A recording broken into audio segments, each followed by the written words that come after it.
Welcome to Automotive Insight. Today's repair, 2018 Hyundai Elantra. We're going to replace the crankshaft sensor.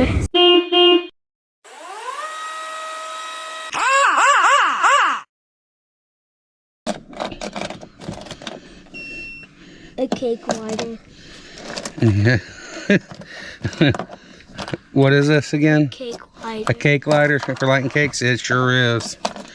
So with no warning lights, we were able to duplicate the stalling issue, and it stalled at a red light, and it restarted.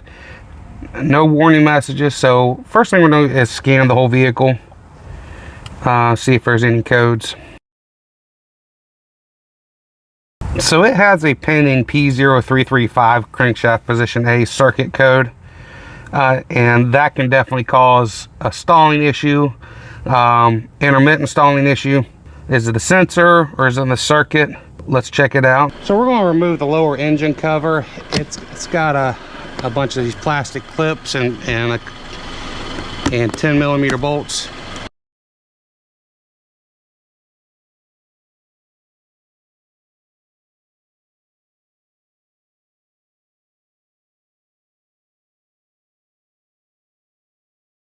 Crank position sensor is right beside your oil filter housing.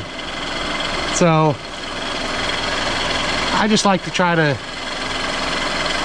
do the wiggle test. Do the wiggle, man. Wiggle, wiggle, wiggle. Wiggle and land.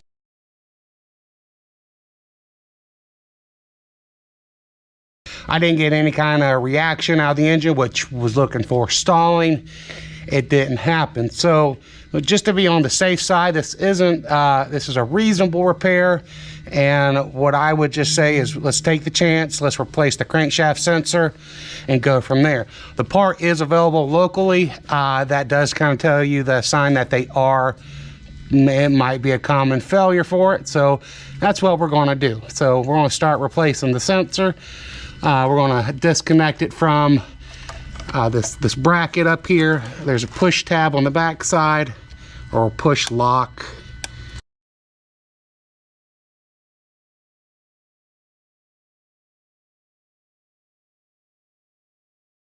The sensor is held in by a 10mm bolt. See if we can't pull it out now. I like to look at the sensor, after removing it, to see if anything's cracked.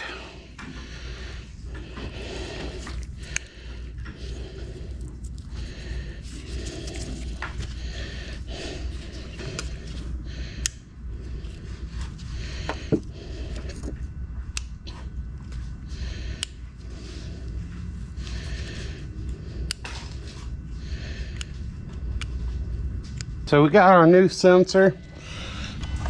Reinstall that. Got our sensor installed and plugged in.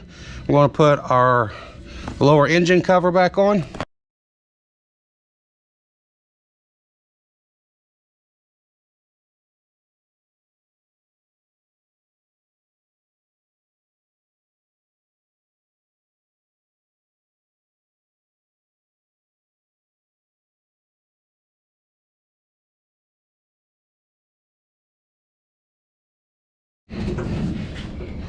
You gotta push the button. You gotta push and hold that. Fingers, toes out of the way, everybody else out of the way. Can you hold this? No, you want to do it, you gotta do it. So I went into the scan tool to see if it had a function to do a cam crank correlation code. I don't see that being a function, and this car just might not have one. So the scan tool is pretty good about having the OE, having that OE function and OE capability. Looking at the live data, it does have a PID for the core for synchronizing succeeded, and it shows on. So I guess that means it's good. So the car starts, no codes. I guess time will tell if it's really fixed. Well, that's going to wrap this up. This repair calls for about 0.8 hours. This process is still kind of a guess because the repair is reasonable enough to just try it without spending hours, you know, performing tests, tracking down wires, and knowing that this sensor is kind of common. So I've had to do this before, just say, hey, let's try the part and see what happens. The part costs about $80 and 0.8 hours to do this repair. Hope this helps. May not have all your answers. Hopefully I had some. That being said, I'll see you on the next one. Thanks for watching. Said I'll pick you up at 8. You probably won't be awake. Call yourself an Uber, babe. I'm gonna wait. I'm gonna wait.